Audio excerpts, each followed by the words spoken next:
Louvamos ao nosso Deus porque até aqui nos ajudou o Senhor. Mais uma vez, estamos juntos e agradecemos a Deus por Ele nos conceder este dia de vida, nos conceder estes momentos para juntos estudarmos a Sua Palavra.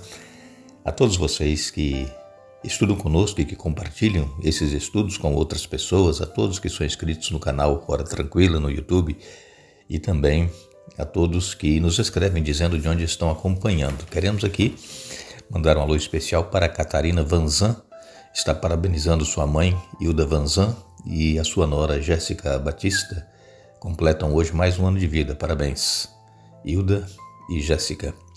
Renê Rodrigues é de Itapema, Santa Catarina, pedindo oração pelos filhos, por sua vida profissional e também financeira.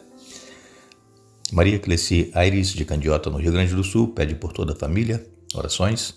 Vânia Lúcia é de Manaus, da Igreja Central do Lírio do Vale 1, pede orações pela família. Rosa dos Santos Martins é de Trindade, em Goiás. Antônio Albuquerque é de Iracemápolis, em São Paulo. Raimundo Henrique Alves é de Embu das Artes, também em São Paulo, pedindo oração por sua saúde. Todos os demais que nos escrevem, agradecemos e mandaremos sempre alô para vocês. Iremos orar. Nosso Deus e nosso Pai, nós estamos em Tua presença, te agradecemos por este momento e pedimos agora que o Teu Espírito Santo esteja presente conosco, abrindo a nossa mente para entendermos a Tua palavra e colocá-la em prática em nossa vida. Nós pedimos que abençoes todos que estudam conosco e que têm suas necessidades, seus problemas, dê vitórias a cada um conforme a Tua vontade. Abençoe Hilda Vanzan e também Jéssica Batista, que estão aniversariando hoje. Abençoe também o Renê Rodrigues, os filhos e a vida profissional e financeira. Abençoe a Vânia Lúcia, da Igreja Central do Lírio do Vale 1, pedindo orações por sua família, e também Rosa dos Santos Martins, que dê a ela muitos anos de vida e que ela continue firme na Tua presença. Também Antônio Albuquerque e família, Raimundo Henrique Alves por sua saúde e todos os demais, Pai. Colocamos em Tuas mãos e pedimos o perdão dos nossos pecados, em nome de Jesus. Amém. Iremos continuar o nosso estudo do capítulo 11 de Marcos. Ontem nós lemos uma parte onde nos falou aqui a respeito da entrada triunfal de Jesus em Jerusalém, hoje conhecido como Domingo de Ramos, que muitos cristãos comemoram. E lembrando quando Jesus entrou em Jerusalém montado num jumentinho, e como dissemos, os judeus naquela época, especialmente os líderes, esperavam um Messias político. E Jesus, então, imitando os reis que entravam nas cidades montado em cavalos, Jesus entra também na cidade montado num jumentinho e simbolizando a sua humildade e também o objetivo pelo qual ele havia vindo, que era para trazer paz e não trazer guerras, não trazer libertação política. Hoje nós vamos dar continuidade ao capítulo 11 e nós iremos ler aqui, a partir do verso 12, nós vamos encontrar aqui duas situações. A primeira, quando Jesus amaldiçoou uma figueira, e a segunda, quando Jesus purificou o templo. Assim nos diz a Bíblia, Marcos 11, a partir do verso 12, diz assim: Na manhã seguinte, quando saíam de Betânia, Jesus teve fome. Viu que a certa distância havia uma figueira cheia de folhas e foi ver se encontraria figos. No entanto, só havia folhas, pois ainda não era tempo de dar frutos. Então Jesus disse àquela árvore: Nunca mais comam de seu fruto. E os discípulos ouviram o que ele disse. Quando voltaram a Jerusalém, Jesus entrou no templo e começou a expulsar os que compravam e vendiam animais para os sacrifícios. Derrubou as mesas dos cambistas e as cadeiras dos que vendiam pombas, impediu todos os de usarem o templo como mercado e os ensinava dizendo: As Escrituras declaram: Meu templo será chamado casa de oração para todas as nações, mas vocês o transformaram num esconderijo de ladrões. Quando os principais sacerdotes e mestres da lei souberam o que Jesus tinha feito, começaram a tramar um modo de matá-lo. Contudo, tinham medo dele, pois o povo estava muito admirado com o seu ensino. Ao entardecer, Jesus e seus discípulos saíram da cidade. Na manhã seguinte, quando os discípulos passaram pela figueira que Jesus tinha amaldiçoado, notaram que ela estava seca desde a raiz. Pedro se lembrou do que Jesus tinha dito à árvore e exclamou: Veja, Rabi, a figueira que o Senhor amaldiçoou secou. Então Jesus disse aos discípulos: tenham fé em Deus. Eu lhes digo a verdade, vocês poderão dizer a este monte: levante-se e atire-se no mar, e isso acontecerá. É preciso, no entanto, crer no que acontecerá e não ter nenhuma dúvida em seu coração. Digo-lhes que se crerem que já receberam, qualquer coisa que pedirem em oração lhes será concedido. Quando estiverem orando, se tiverem alguma coisa contra alguém, perdoem-no, para que seu Pai no céu também perdoe seus pecados. Mas se vocês se recusarem a perdoar, seu Pai no céu não perdoará seus pecados. Eu li Marcos capítulo 11, versos 12 até o verso 26. Nós vamos comentar aqui um pouco essas duas situações em que Jesus amaldiçoou a figueira e também ele purificou o templo. A questão da figueira, ela simbolizava o povo de Israel. Como assim? Porque a figueira, ela estava cheia de folhas, estava muito bonita. Jesus avistou a figueira de longe e, como ele estava com fome, ele pensou: vou até a figueira, vou tirar figos e comer. E quando chegaram na figueira, não tinha nenhum figo, era apenas aparência. E é por isso que esta figueira, que foi amaldiçoada por Jesus, simboliza o povo de Israel que vivia de aparência, especialmente os líderes religiosos, os fariseus, os sacerdotes, os escribas. Eles só tinham a fachada, era só aparência, mas dentro deles não havia nada daquilo que eles ensinavam para o povo. E então por isso Jesus amaldiçoou a figueira e disse: ninguém coma mais fruto dessa figueira. E ela, como diz aqui o relato, passando lá no dia seguinte, ela havia se secado da raiz, toda a árvore se secou. Assim, irmãos, aconteceu com o povo de Israel. O povo de Israel, eles viviam de aparência, não criam num Messias que havia vindo, que era o próprio Senhor Jesus, não aceitavam.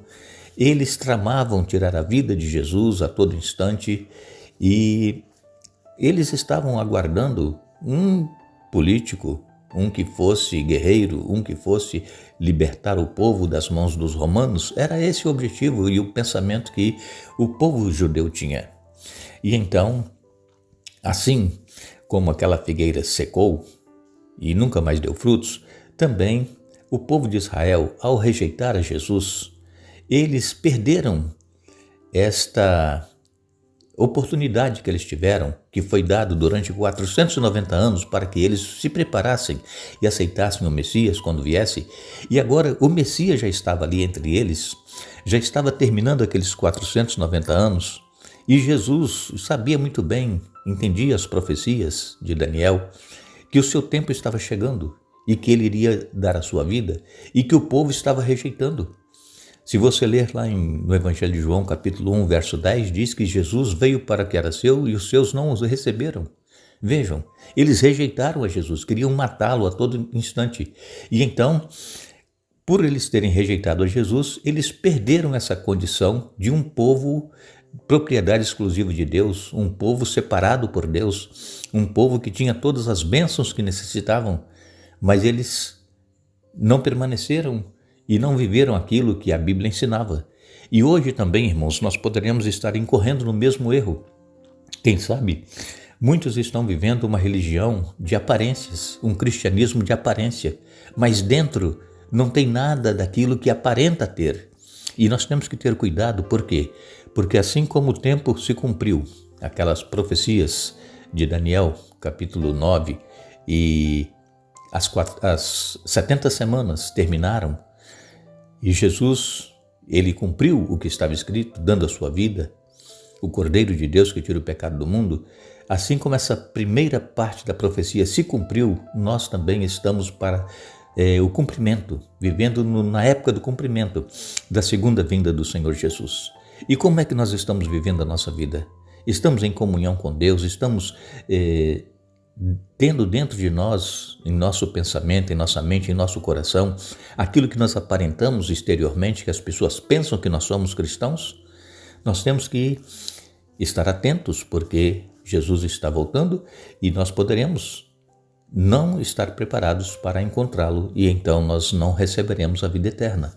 E então, continuando aqui o estudo, eles chegaram em Jerusalém, os discípulos e Jesus, e quando Jesus chega ali, ele encontra aquela situação no templo, né? Um comércio, um verdadeiro comércio dentro da casa de Deus. O que os sacerdotes faziam? Os sacerdotes, eles tinham ali separado um curral onde ficavam as ovelhas. E então a Bíblia, através dos escritos de Moisés, ensinou e nos ensina que naquela ocasião as pessoas elas iam até o templo, elas tinham que levar um cordeiro para oferecer em sacrifício por seus pecados. E então os sacerdotes começaram a fazer um comércio em cima disso. Ao invés do penitente, não é? Da pessoa que ia confessar os pecados, levar desde onde morava até Jerusalém uma ovelha, eles começaram a ter ovelhas para serem vendidas. E para que as pessoas pudessem comprar ovelhas, ou mesmo pombas, ou outros animais que eram usados em sacrifícios, de acordo com as posses de cada um, as pessoas primeiro tinham que trocar o dinheiro que eles estavam levando pela moeda do templo. Aí chama-se câmbio. E os sacerdotes ganhavam em cima disso, no câmbio. E aí eles vendiam a ovelha para o pecador, e o pecador, o penitente que estava ali, então com a moeda do templo, pagava a ovelha e ela ia ser oferecida em sacrifício. Então a casa de Deus naquela ocasião virou uma casa de comércio. Por isso que Jesus entrou e expulsou ali os cambistas, os que trocavam o dinheiro, né, que o povo estava levando pelo dinheiro do templo. Expulsou os vendedores de animais, de pombas, de carneiros, de ovelhas. Jesus expulsou a todos, derrubou as mesas e o povo ficou admirado. Por quê? Porque naquele momento em que Jesus usou este ato, ele deixou transparecer ali também a sua divindade e as pessoas temeram. E quando os sacerdotes souberam o que Jesus tinha feito, eles tramaram tirar a vida de Jesus. Vejam, este era o sentimento que o povo dos líderes judaicos tinham, de tirar a vida de Jesus em todo tempo, em todo momento eles queriam tirar a vida de Jesus. E então Jesus, quando expulsou os cambistas e também os vendedores, ele disse: o meu templo será chamado casa de oração para todos os povos, mas vocês o transformaram num esconderijo de ladrões. Como é que nós temos usado a nossa igreja? É para adorar a Deus ou para comércio?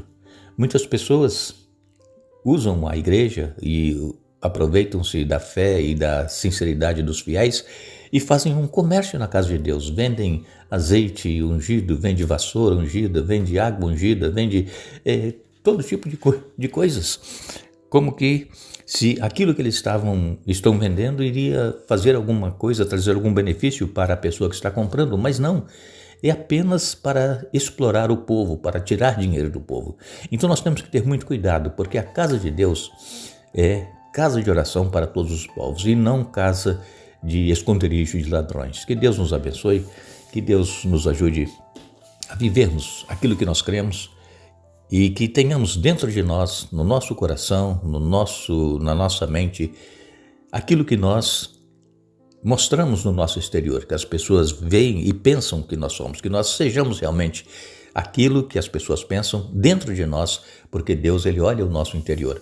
E diz aqui no finalzinho que se nós formos orar e lembrarmos que temos alguma coisa contra alguém, nós deveremos ir e perdoar as pessoas, porque se nós não perdoarmos, Deus também não nos perdoará.